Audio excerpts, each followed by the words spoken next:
మాటలు చెప్తుంటే చాలా విచిత్రంగా ఉంటుంది. అంటే ఏదైతే వాళ్ళు చేయరో అవి లేదని చెప్తుంటే విచిత్రంగా ఉంటది. 5 సంవత్సరాలు వాళ్ళు చేయని అన్ని ఇప్పుడు చేయలేదని చెప్తున్నారంటే అంటే అప్పుడు చెప్పాల్సిన మాటలు ఇప్పుడు చెప్తా ఉన్నారు. ఇప్పుడు పూర్తిగా ధర్మం 4 పదాలు నడుస్తా ఉంది, అభివృద్ధి జరుగుతా ఉంది, సంక్షేమం జరుగుతా ఉంది, రాష్ట్ర అభివృద్ధి జరుగుతా ఉంది. అంటే ఒక రాష్ట్ర ప్రభుత్వం ఏమైతే చేయాలో అవన్నీ కూడా ప్రభుత్వం చేయాల్సినటువంటి ప్రతి పని జరుగుతూ ఉంది. రాష్ట్ర ముఖ్యమంత్రి ప్రజలతో పాటు ప్రజల మధ్య తిరుగుతా ఉన్నారు. ఎక్కడా కూడా పరదాలు లేవు, ఎక్కడా కూడా బ్యారికేడ్లు లేవు. అందరూ కూడా ప్రజల వద్దకే పాలన నడుస్తూ ఉంది. కూటమి ప్రభుత్వం బ్రహ్మాండంగా నడుస్తూ ఉంది. ఇప్పుడు మన కళ్ళు మూసుకొని ఉండే వాళ్ళకి ఏం మనం చెప్పలేం. నా పాయింట్ కలియుగం ఏంటి, ఆయన ఎందుకన్నారు ఆ మాట? కలియుగం అంటే ఇదే అని.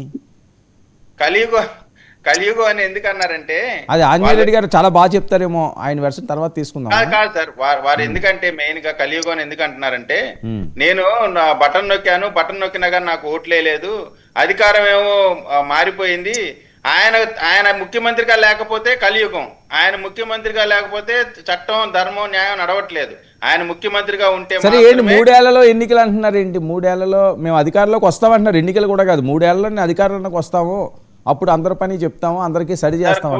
కూటమి వచ్చిన వారం రోజులకే ఢిల్లీ వెళ్ళి ప్రభుత్వాన్ని బర్తరఫ్ చేయాలని చెప్పి ధర్నా చేసినటువంటి గొప్ప నాయకుడు భారతదేశంలో మొట్టమొదటిసారిగా జగన్మోహన్ రెడ్డి గారు.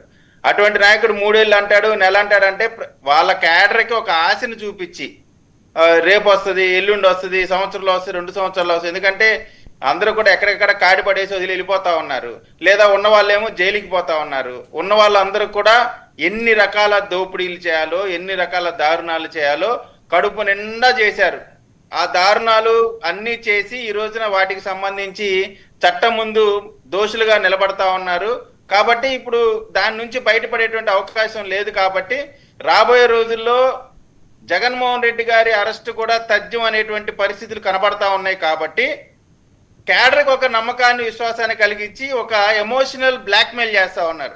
మీరు చూడండి, ఎక్కడ చూసినా ఈ జైలుకి వెళ్ళిన వాళ్ళందరూ కూడా ఏదో స్వతంత్ర సమరయోధుల్లాగా, వాళ్ళు ఏదో ఆంధ్ర రాష్ట్ర ప్రజల కోసం వెళ్ళినట్టు, వాళ్ళు ఒళ్ళు కొవ్వెక్కి ప్రజల డబ్బుతో పిచ్చి మద్యాన్ని ప్రజలకు ఇచ్చి వాళ్ళ ఆరోగ్యాలతో ఆడుకొని వాళ్ళ జీవితాలను నాశనం చేసి ఆ జరిగినటువంటి స్కామ్లో ఈ రోజున జైలుకి వెళ్తా ఉన్నారు. దానికి ఏదో మొత్తాన్ని అరెస్ట్ చేస్తున్నట్టు మీరు చూడండి. రాజకసిరెడ్డికి సంబంధించిన అతను ఉన్నాడు, మన వెంకటేష్ నాయుడికి సంబంధించి యాజ్ ఇట్ ఈజ్ అండి, ప్యాబ్లో ఎస్కోబార్ సిరీస్ లో ఏ విధంగా అయితే చార్టెడ్ ఫ్లైట్స్ లేదా సెలబ్రిటీస్ డబ్బు డెన్లు ఏ విధంగా కనపడతా ఉంటాయో, యాజ్ ఇట్ ఈజ్ గా ఆంధ్రప్రదేశ్ లో అదే కార్యక్రమం 5 సంవత్సరాలు జరిగింది. అదృష్టవశాత్తు ప్రభుత్వం మారింది కాబట్టి ఇవన్నీ కూడా బయటపడతా ఉన్నాయి. కాబట్టి జరిగినటువంటి పెద్ద మాఫియా, ఆ మాఫియా గుట్టు బయటపడింది. మాఫియా హెడ్ అరెస్ట్ కి రంగం సిద్ధం అవుతా ఉంది. ఖచ్చితంగా వాళ్ళ అరెస్ట్ తథ్యమైనటువంటి వాస్తవం వాళ్ళకి తెలుసు కాబట్టి క్యాడర్ కి ఒక గాలి విశ్వాసాన్ని కలిగిస్తా ఉన్నారు. Okay, right. ఆంజనేయ రెడ్డి గారు, వర్మ గారు, ఆంజనేయ రెడ్డి గారు, ఏంటి 3 ఏళ్లలో అధికారం అంటున్నారు, కలియుగం అంటున్నారు జగన్ గారు? ఆయన కొన్ని సమయాల్లో మనం చాలా ఆందోళనతో ఉన్నప్పుడు, నిరాశ నిస్పృహతో ఉన్నప్పుడు, మన చుట్టూ మనుషులు మనల్ని వదిలిపోతారని భయం వేసినప్పుడు ఇటువంటి మాటలు మాట్లాడుతుంటారు. నాకు ఒక సామెత గుర్తు వస్తుంది. అడవిలోకి ఎవరో వెళ్ళి రాత్రి అయింది, మీకు భయం అయితే నా చుట్టూ బండుకోండి అన్నా అంట, మీకు భయం అయితే నా చుట్టూ బండుకోండి అన్నట్ట. నాకు ఆ సామెత గుర్తు వస్తుంది. ఈరోజు జగన్మోహన్ రెడ్డి గారు చాలా నిరాశ నిస్పృహలో ఉన్నారు. కారణం ఏమిటంటే గత 5 సంవత్సరాల్లో జరిగిన ఘోరాలు, పాపాలు, దౌర్జన్యాలు, అవినీతికర పనులు అవన్నీ కూడా ఒక్కొక్కటి బయటకు వస్తున్నాయి. కాబట్టి బయటకు వస్తున్న సందర్భంలో చాలా ఆందోళనగా ఉన్నాడు. అది ఎక్కడ నా దగ్గరకు వస్తుందో, నా దగ్గరకు నా మెడకు చుట్టుకుంటుందో, నన్ను పాపాల భైరవుడిగా ఎప్పుడు ఐడెంటిఫై చేస్తానని భయం, ఆయన ఆందోళనలో భయం ఉంది.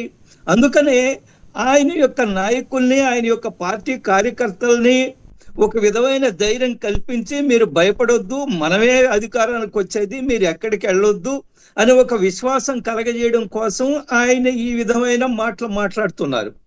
నేను చాలా స్పష్టంగా చెప్పగలను 3 సంవత్సరాలకి ఎన్నికలు రావు. ఇంత ముందు వరకు ఆయన ఏమంటున్నాడండి వర్మ గారు, మనకు గుర్తుంది కదా, 2027లో జమిలి ఎన్నికలు వస్తాయని చెప్పారు, గుర్తుందా మీకు? 27 వరకే ఈ ప్రభుత్వం ఉంటుందన్నారు. ఇప్పుడు మళ్ళీ 3 సంవత్సరాల వరకు పోయారంటే 2028, 25 కాబట్టి ఇది ఎన్నికలు షెడ్యూల్ ప్రకారము 5 సంవత్సరాలకు అసెంబ్లీ ఎన్నికలు జరుగుతాయి. ఈ ప్రభుత్వానికి పూర్తి మెజారిటీ ఉంది.